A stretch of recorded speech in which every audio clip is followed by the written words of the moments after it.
பள்ளிக்கூடத்துல படிக்கக்கூடிய சிறுமிகள் 34,497 பேர் கர்ப்பமாக்கப்பட்டு பிள்ளைகளை பெற்றிருக்கிறார்கள். பேரலை நேயர்களுக்கு வணக்கம். இன்றைய நமது நேர்காணலில் திராவிட முன்னேற்ற கழகத்திலிருந்து தோழர் ராஜா தமிழ்மாறன் அவர்கள் இணைந்திருக்கிறார். தோழர் வணக்கம். வணக்கம். வணக்கம். எஸ்ஜி சூர்யா இன்னைக்கு ஒரு ஆர்ப்பாட்டத்தில் பேசும்போது தமிழ்நாட்டில் பள்ளி சிறுமிகள் 34,000க்கும் மேற்பட்டவர்கள் கர்ப்பமாக்கப்பட்டிருக்கிறார்கள், குழந்தை பெற்றிருக்கிறார்கள் அப்படின்னு ஒரு பகிரங்க குற்றச்சாட்டை பொதுவெளியில் வைக்கிறாரு.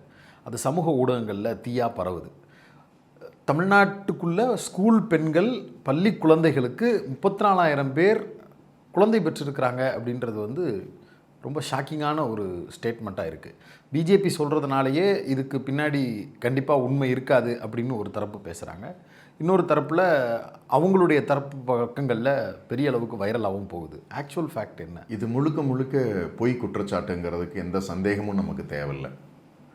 ஏன்னா அவங்களுடைய கிரெடென்ஷியல்ஸு கடந்த காலங்களில் அவங்க மீதான நம்பிக்கைத்தன்மை அப்படி தான் இருந்திருக்கு. நான் ஒரு சில டேட்டாஸை நான் உங்கள்கிட்ட பகிர்ந்துக்க விரும்புகிறேன்.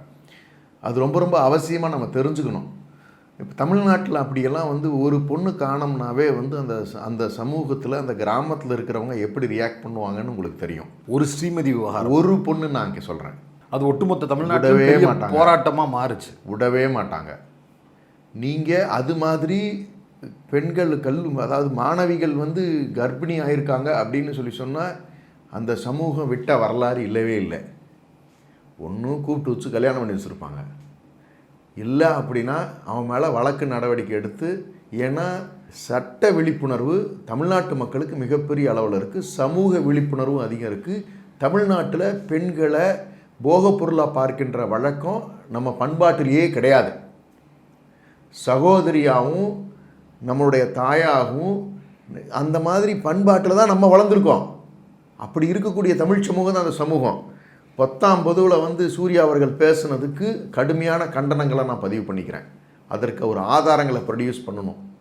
நான் நேரடியாக அவருக்கு நான் கேட்குறேன், ஆதாரங்களை ப்ரொடியூஸ் பண்ணாமல் அவர் பேசினார்னு சொன்னால் இப்போ பேசுனதுக்கு என்னுடைய ஆட்சேபனையும் நான் தெரிவிச்சுக்கிறேன். நான் வழக்கு தொடுக்கின்ற நிலை வரும், அவர் அதுக்கு மன்னிப்பு கேட்குற வழநிலையும் வந்துடும் அப்படிங்கிறத பதிவு பண்ணிவிட்டு, இந்திய அளவில் பாரதிய ஜனதா ஆளுகின்ற மாநிலங்களில் பெண்களினுடைய நிலை என்ன அப்படிங்கிறத நம்ம வந்து தெரிஞ்சுக்கணும். இல்லை, அவர் என்ன சொல்கிறாருன்னா அதையும் அவரே குறிப்பிடுறாரு. குஜராத்தில் ஒரு சம்பவம் நடக்குது.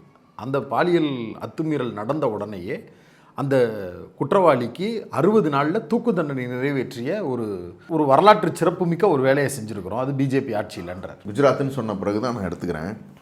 2016 2020 வரைக்கும் காணாமல் போனவர்கள் 41,627 பேர். 2016 2020 வரைக்கும் மட்டும் இருக்கிற டேட்டா. ஆண்களா பெண்களா? பெண்கள். அடுத்தது இன்னும் ஷாக்கிங்கான செய்தி சொல்லிடுறேன். 21 இன்னைக்கு வரைக்கும் NCRBயில் நேஷ்னல் கிரைம் ரெக்கார்ட்ஸ் பியூரோவில் குஜராத்துக்கான டேட்டாவே அவைலபிள் இல்லை. நீங்கள் தேடுங்களா ஆன்லைனில். அந்த ஒரு ஸ்டேட்டுக்கு மட்டும் இல்லையா? இல்லை, அந்த ஒரு ஸ்டேட்டுக்கு காணோம். இப்போ நீங்கள் சொன்ன அந்த 4,000 சில்லறங்கிறது எந்த 41,622 2016 20 அந்த 4 வருஷத்தில். அப்போ வருஷத்துக்கு 10,000 பேரை காணாங்க. ஒரு பொண்ணுக்கு சொல்கிறாரு, இவர் அநேகமாக குஜராத்தினுடைய செய்தியை தான் படிச்சிருந்துருக்கணும், இல்லை டெல்லியை படிச்சிருக்கணும், இல்லை யூபியை படிச்சிருக்கணும். ஏன்னா குஜராத்து இந்த நாட்டினுடைய பிரதமர் இருக்கக்கூடிய மாநிலத்தினுடைய NCRB ரெக்கார்டு இல்லை. பிரதமர் பதில் சொல்லுவாரா? 2016 20 வரைக்கும் இருக்கு. அதுலேயே 41,627 பேரை காணோம். தெளிவாக வச்சுக்கோங்க. இப்போ 2021 இப்போ வரைக்குமான ரெக்கார்டு இல்லை. இது வந்து பள்ளி மாணவர்கள், குழந்தைகள் அந்த மாதிரி கேட்டகரி. பெண்கள் பொதுவாகவே, இது மாணவிகளும் சேர்ந்து தான் வருது. அதுதானே டேட்டா இருந்தால் தானே பேச முடியும். அந்த டேட்டாவே இல்லைங்கிறேன்.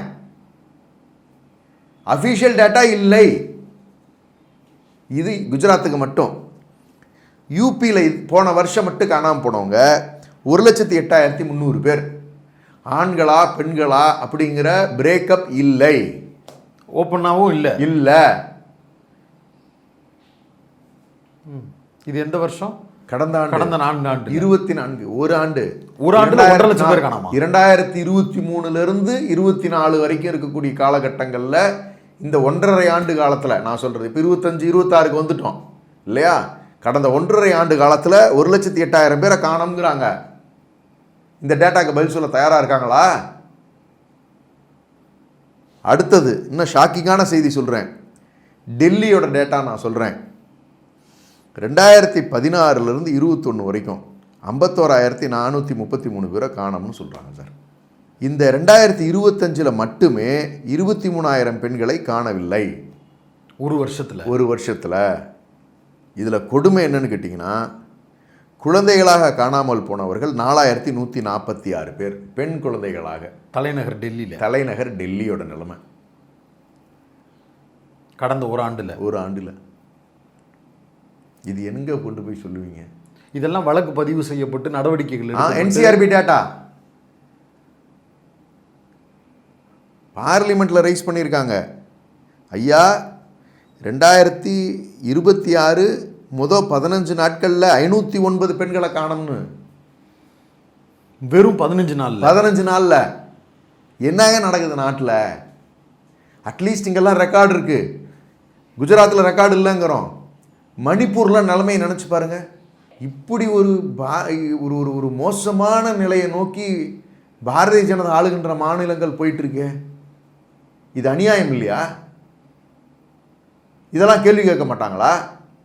இப்போ நான் சொல்கிற டேட்டாவை தயவு செஞ்சு நீங்கள் நான் பேரலை மூலியமாக கேட்குறேன், ஆன்லைனில் போய் நீங்கள் டேட்டாவை சர்ச் பண்ணுங்க. பார்க்கக்கூடிய இளைஞர்களை நான் கேட்குறேன், பெண்களை நான் கேட்குறேன், எவ்வளோ பேர் காணாமல் போயிருக்காங்கன்னு சொல்லிட்டு தயவு செஞ்சு நீங்கள் பெர்ப்ளெக்சிட்டி ஆகட்டும் இல்லை ChatGPT ஆகட்டும், இதில் போய் குஜராத் ஸ்டேட்டில் சிஆர்பி கிரைம் ரெக்கார்ட்ஸ் பியூரோ இருக்குல்ல, குஜராத் ஸ்டேட்டில் தனியாக செக் பண்ணுங்கள். ஆன்லைன் டேட்டா கொடுக்கும்ல, இல்லாமல் போகாத. அப்போ இதெல்லாம் இவ்வளவு பெண்கள் காணாமல் போகிறாங்களே, இதுக்கெல்லாம் என்ன பதில் சொல்ல போகிறாங்க? உலக அரங்கத்தில் எப்ஸ்டீன் ஃபைல்ஸ் வேற கதை சொல்லிக்கிட்டு இருக்கு இவங்களை பற்றின. இவங்கெல்லாம் 56 இன்ச்சு விஸ்வகுருவை பற்றி வேற கதை சொல்லுது. எத்தனை இடங்கள் அவருடைய பேர் இருக்குன்னு. அவன் கட்சிக்காரன் ஆளுகின்ற மாநிலங்களும் அப்படி தானே இருக்கு. இதுக்கு சூர்யா பதில் சொல்லுவாங்களா? சூர்யா பதில் கேட்க வேண்டிய அவசியம் இல்லை. நயினார் நாகேந்திரனை பார்த்து கேட்குறேன். ஏன்னா இளைஞரணியினுடைய தலைவராக இருக்கிறவர் தான் எஸ்.ஜி. சூர்யா. அவர் குற்றச்சாட்டு வைக்கிறாரு. என்னங்க கட்சி நடக்குது, என்னங்க நாட்டில் நடக்குது? வட மாநிலங்களில் பெண்களுடைய பாதுகாப்பு எந்த நிலையில் இருக்குது? அப்ப டெல்லியில் 4,146 பெண் குழந்தைகளை காணோம். இயர்ல நாடு எதை நோக்கி நகர்ந்துகிட்டு இருக்கு? பிறகு எதற்கு எஸ்.ஜே. சூர்யா இப்படி பேச வேண்டிய தேவை இருக்கு? அதான் சொல்றேன்னு, எதையாவது ஒன்று பொய்யா பேசுறதானே இவங்களுக்கு வழக்கமே. பொய்களின் பிதாமகன் மோடியினுடைய அரசியல் கட்சியில் இருக்கக்கூடியவர்கள் அதே மாதிரி தானே பெண்வெளியில் தொடருவாங்க, பின்பற்றுகின்றது அந்த வழி தானே இருக்கும். அப்போ ஒரு பொய்யை போட்டுருது. இப்போ நீ போட்ட பொய்க்கு நான் ஆதாரத்தோடு நான் பதிலை வச்சிடுறேன். இப்போ பதில் சொல்ல வேண்டிய பொறுப்பு உங்களுக்கு இருக்குல்ல. நல்ல வேலை இதை பேசுறதுனால தானே நம்ம நோண்டணும். இல்லை நம்ம இதெல்லாம் போய் தேடுவோமா? நம்ம வேற அரசியல் பேசிக்கிட்டு இருந்தோம், எங்களுக்கு நிதியை கொடுக்கல. ஏன்னா நமக்கு ஆக்கப்பூர்வமான அரசியலை பேசிய பழக்கம். எங்களுக்கு நிதியை கொடுங்க, எங்கள் மாநில வளர்ச்சி பாதிக்குது, எங்கள் கல்விக்கு நிதியை கொடுங்க, எங்கள் சாமானிய மக்களுடைய வாழ்வாதாரம் பாதிக்குது, எங்களுக்கு ஜல்ஜீவன் மிஷனுக்கு பணம் கொடுங்க. நாம் ஆக்கப்பூர்வமான அரசியல் மட்டுமே பேசி கொண்டிருந்தோம். இல்லை, அவரும் ஆக்கப்பூர்வமான அரசியலுக்காகத்தான் நடவடிக்கை இங்கே எடுக்க மாட்டேங்கிறீங்க. அண்ணா யூனிவர்சிட்டியில் ஒரு பிரச்சனை வந்துச்சு, அதுக்கு நடவடிக்கை. அண்ணா யூனிவர்சிட்டியில் 6 மாசத்துல அந்த பையனை கன்விக்ஷனே பண்ணியாச்சு, அவன் ஜெயிலுக்குள்ள இருக்கான். அது மட்டும் இல்லை, நீங்கள் பாலியல் வன்கொடுமையில் ஈடுபட்டாங்கன்னு சொல்லி சொன்னால் சட்டத்தை கடுமையாக்கினார்ல முதலமைச்சர் அவர்கள். உடனடியாக அசம்பிளியில் சட்டம் ஏற்றினாங்களா இல்லையா? 10 ஆண்டு கடுங்காவல் தண்டனை அது டபுள் பண்ணாங்கல்ல. ஆனால் திமுகவுடைய இளைஞரணியில் இருக்கக்கூடியவங்க தான் பெண்கள் பாதுகாப்பு ஆதாரத்தோடு சொல்லணும். நான் சிஆர்பி ரெக்கார்டு வச்சு பேசுகிறேன், கிரைம் ரெக்கார்ட்ஸ் பியூரோவுடைய என்சிஆர்பி டேட்டா வச்சு பேசுகிறேன். நீங்கள் தான் ஆதாரம் வச்சு ப்ரொடியூஸ் பண்ணுங்கள். தயவு செஞ்சு இப்படி 19 பேசாதீங்க. நாளைக்கு நோட்டீஸ் அனுப்பிடுவோம். அதுக்கு அவர் பதில் கொடுத்து தான் ஆகணும். அதில் மாற்றுக்கிறதே கிடையாது. என்ன ஆதாரத்தை வச்சு நீங்கள் இப்படி பதிவு பண்ணுனீங்கன்னு பொது வெளியில் அந்த நோட்டீஸை ரிலீஸ் பண்ணுறோம். நான் இப்போ என்சிஆர்பி வச்சு இந்த டேட்டா வச்சு நான் கேள்வி வைக்கிறோம். இது பதில் சொல்லித்தான் ஆகணும். நாடு எதை நோக்கி நகருதுன்னு. ஒரு அரசு எப்படி இருக்கணும்னா, ஒரு தவறு நடக்கின்ற பொழுது அதுக்கு எப்படி ரியாக்ட் பண்ணுதுங்கிறது தான் அரசினுடைய ஸ்திரத்தன்மை, அரசின் மீது மக்களுக்கு வரக்கூடிய நம்பிக்கைங்கிறது. நம்முடைய முதலமைச்சர் பாலியல் வன்கொடுமை நடக்குது அப்படின்னு சொல்லி எல்லா உலகம் பூரா அது நடக்கும். காலகாலமாக வந்து அங்கொன்றும் இங்கொன்றுமாக இது நடக்கிற இயல்பு உண்டு. ஒரு சமுதாயம் முழுக்க முழுக்க இந்த மாதிரி தப்பு நடக்காத சமுதாயம் உலகத்தில் எங்கேயுமே கிடையாது. ஆனால் அது வரம்பு மீறி இருக்கிறதா, அளவு அதுக்குன்னு ஒரு குறிப்பிட்ட அளவுகோல் இருக்குது. அதில் ஏதாவது அரசியல்வாதிகள் தலையிட்டு இருக்காங்களா அப்படின்னா, பில்கிஸ் பானு கேஸில் எம்எல்ஏ போய் மாலை போட்டு அவனுங்களை வரவேற்றீங்களே, வன்புணர்வு செஞ்ச அந்த ஆட்களை எல்லாம், ஜெயில் தண்டனை பெற்றவர்கள் எல்லாத்தையும், அப்படி ஏதாவது எம்எல்ஏ போய் வரவேற்றிருக்கிறாரா சார்? அப்படி ஏதாவது குற்ற செயல்களில் எம்எல்ஏக்களோ கட்சி நிர்வாகிகளை ஈடுபட்டு இருக்காங்களா? அப்படி ஈடுபட்டிருந்த ஏதாவது ஒரு சூழலை நீங்க எடுத்து காட்டுங்களேன் பார்க்கலாம். இல்ல, அண்ணா யூனிவர்சிட்டி பிரச்சனையில அமைச்சரோடு தொடர்புடைய கூட இருக்கிறவங்கிறது வேற. எத்தனையோ பேர் வர்றான், போட்டோ எடுக்கிறான். அவன் போய் பர்சனலாக ஒரு தப்பு பண்றதுக்காக வந்து என்ன அமைச்சர்கள் பொறுப்பேற்றுக்க முடியுமா? அப்படி இருந்தால் நீங்கள் ஆதாரம் எடுத்து ப்ரொடியூஸ் பண்ணுங்களேன். உங்கள்கிட்ட தான் எல்லாம் சிபிஐ இருக்குது, உங்களுக்கு தான் எல்லா ஐயும் இருக்குது. அந்த பையனை கன்விக்ட் பண்ணி ஜெயிலுக்கு அமிச்சாச்சு. இல்லை ஏதாவது அமைச்சர் ஏதாவது அவனுக்கு ஆதரவாக பேசியிருக்காங்களா? நீங்கள் பில்கிஸ் பானு மேட்டர் மாதிரி எம்எல்ஏக்கள் எல்லாம் போய் வரவேற்றாங்களே, அதோட ஒரு அக்கிரமம் இருக்க முடியுமா? அதோட உச்சபட்ச அக்கிரமம் யூபியில் எக்ஸ்எம்எல்ஏ குல்தீப் சிங் செங்கார் மேட்டர் நீங்கள் பார்த்தீங்கல்ல. அவர் யார் யார் சப்போர்ட்டு? அகிலேஷ் பிரதாப் சிங் பிஜேபி யூபியில் இருக்கிற leader. Former MP Prajwal Revanna கர்நாடகாவிலேருந்து அவருக்கு ஆதரவாக பேசுகிறான். ரமேஷ் ஜர்கிஹோலி கர்நாடகா எம்எல்ஏ பேசுகிறாரு. ஏங்க சந்தீப் சிங் ஹரியானா ஸ்போர்ட்ஸ் மினிஸ்டர் பேசுகிறாரு. Aditya Upadhyay BJP Surat city ward general secretary, அவனுக்கு சப்போர்ட் குஜராத்லேருந்து குரல் கொடுக்குறாரு. முனிரத்ன நாயுடு பிஜேபி எம்எல்ஏ கர்நாடகாவிலேருந்து குரல் கொடுக்குறாரு. Kanhaiyalal Mishra former BJP leader, அவர் குரல் கொடுக்குறாரு. Ramdular Gaur former MLA UP, அவருக்கு குரல் கொடுக்குறாரு. Kunal Pandey former convener BJP IT cell, இத்தனை பேர் அவருக்காக குரல் கொடுக்குறாங்க.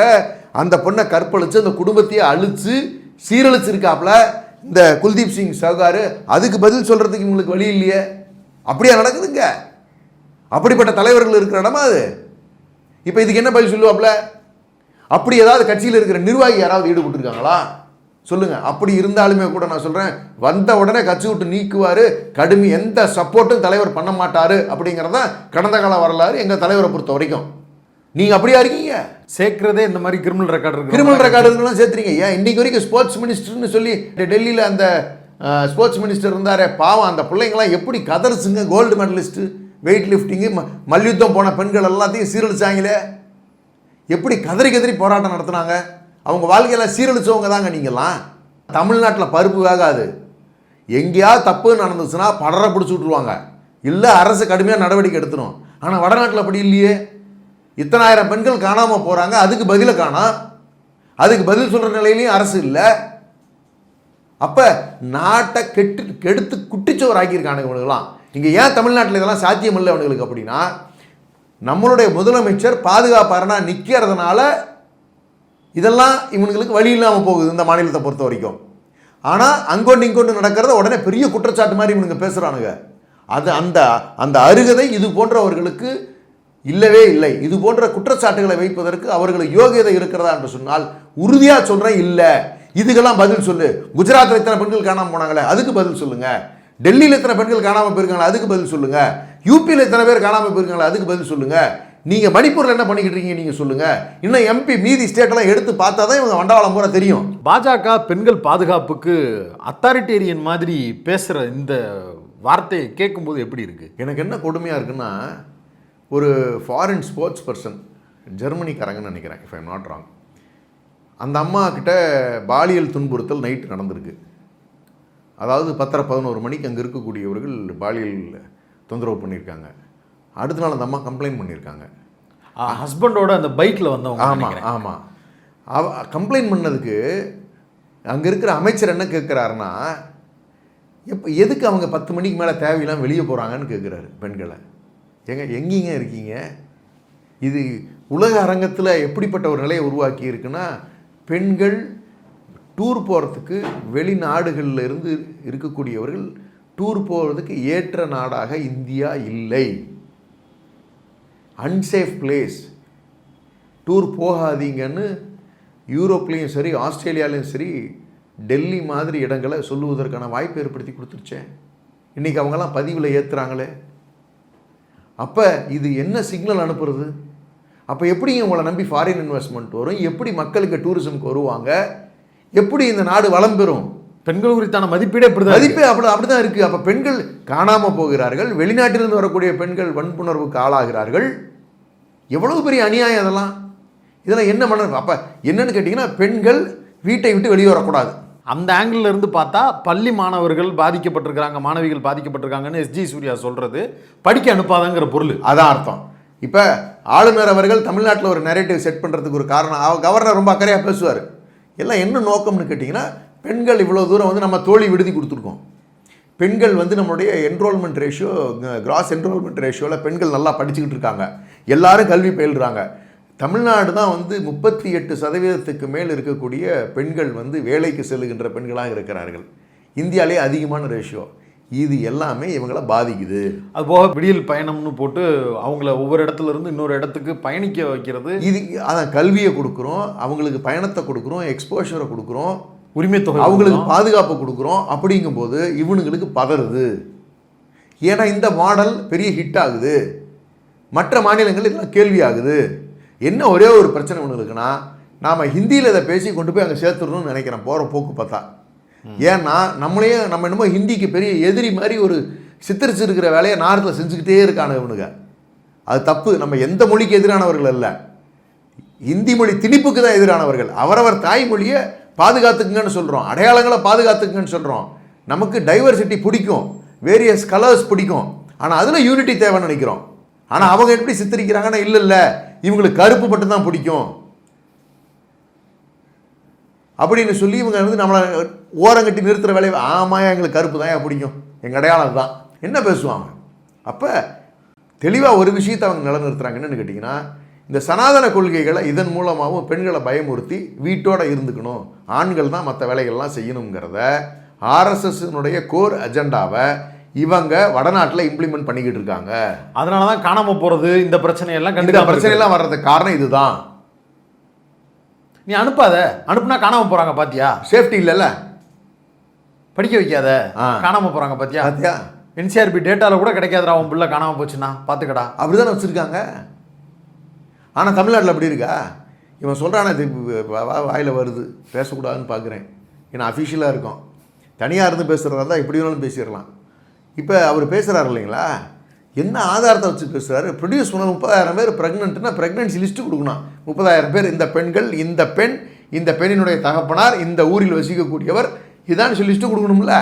30,000 அடிச்சுட்டு போகிற. நான் திரும்ப அவர்கிட்ட கேட்குறது, ஒருவேளை குஜராத்தாக இருக்கும், செக் பண்ண சொல்லுங்கள் ரெக்கார்டை, இல்லை யூபியாக இருக்கும், இல்லைனா டெல்லியாக இருக்கும். தமிழ்நாட்டில் சத்தியமாக அப்படி நடக்காது, வகுந்துருவான். ஒருவேளை அது பொய்யா இருந்தா, அவர் சொன்னது பொய்யா இருந்தா அவர் நடவடிக்கை வரும்ல. இப்போ அவர் நான் விதிவிலக்கா என்ன? இது மாதிரி அரசு மீது அபாண்டமான பொய் குற்றச்சாட்டுகள் வைப்பவர்களை அவ்வளோ எளிதாக கடந்து விட மாட்டோம், விட்டுற மாட்டோம். பதிவில் எடுத்து வச்சுருக்கேன், இந்த வீடியோ பத்திரமா வச்சுருக்கோம், பதில் சொல்லி தான் ஆகணும். விரைவில் அதுக்கான நிகழ்வுகளை பார்க்க தானே போகிறோம். ஒரு நீண்ட உரையாடல், பல்வேறு விஷயங்கள் குறித்து பேரலையோடு பகிர்ந்திருக்கிறீங்க. நேரத்துக்கும் நன்றி.